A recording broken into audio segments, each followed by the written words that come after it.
তুমি কি করতে চাও? ইট ঝুলিয়ে রেকর্ড করতে চাই। এটা তো আমিও করতে পারবো। খেপা চোদা, তোমার লুঙ্গিটা তুলে ইয়েটা দেখাতে বলি নাই, তোমার ট্যালেন্ট কি আছে সেটা দেখাও। আমার ট্যালেন্ট তো এখানেই লুকিয়ে আছে। আমাদের এখানে ট্যালেন্ট আছে, দেখাবো? আমাদের ট্যালেন্ট আবার বমি করে।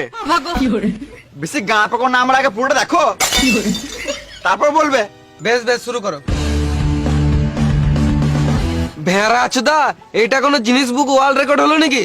এরকম তো কোমরে ইট বেঁধে সবাই ঝুলাতে পারবে। বেশি গা পাকাও না, আমার আগে দেখো কোথায় ঝুলছে। বেশ শুরু করো।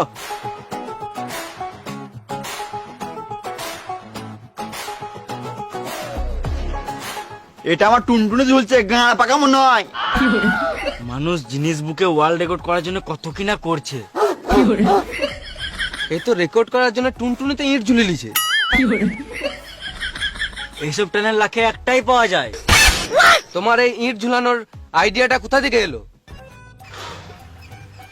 যখন আমি ছোট ছিলাম, বন্ধুর সাথে খেলতে যেতাম, আমার টুনটুন ছোট ছেলে বলে বন্ধুরা অনেক লাগাতো। পালা, তুই খেলা নেবো না, তো টুনটুনি ছোট। টুনটুনি ছোট, টুনটুনি ছোট, টুনটুনি ছোট।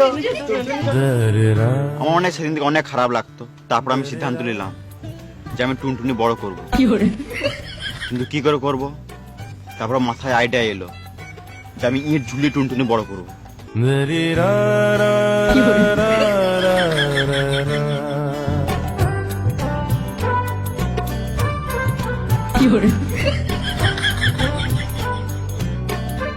সেদিন থেকে আমি ইট ঝুলতে শুরু করলাম। তারপর আমার টুনটুনি বড় হতে লাগলো। ওই দিন থেকে বন্ধুদের অনেক জ্বলন হতো।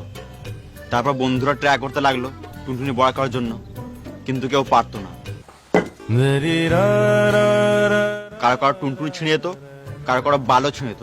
ও সরি, ছোটবেলায় কারো বালি বেরোয় নাই। সেই দিন থেকে আমি ভাবলাম যে এটাই আমার ট্যালেন্ট, আমি ছাড়া এটা কেউ করতে পারে না। বাহ, বাহ, সুপার ট্যালেন্ট, গাঁড় ফাটা একদম। সুপার। মানুষের ট্যালেন্ট কোথায় কোথায় লুকিয়ে থাকে। তোমার ট্যালেন্ট একদিন নিচে ঠেকে যাবে।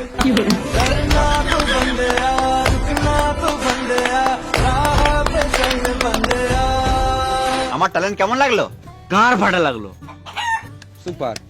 আমাদেরকে বুঝলে এরকম টুনটুনিতে ইট ঝুলাতে হবে। ঠিকই বলেছেন, নাহলে আমাদের বউ থাকবে না। এবার আমি কি করব? তোমার অনেক এনার্জি নষ্ট হয়েছে, তুমি বাইরে গিয়ে টিফিন নিয়ে নাও। তোমাকে পরে ডাকা হবে।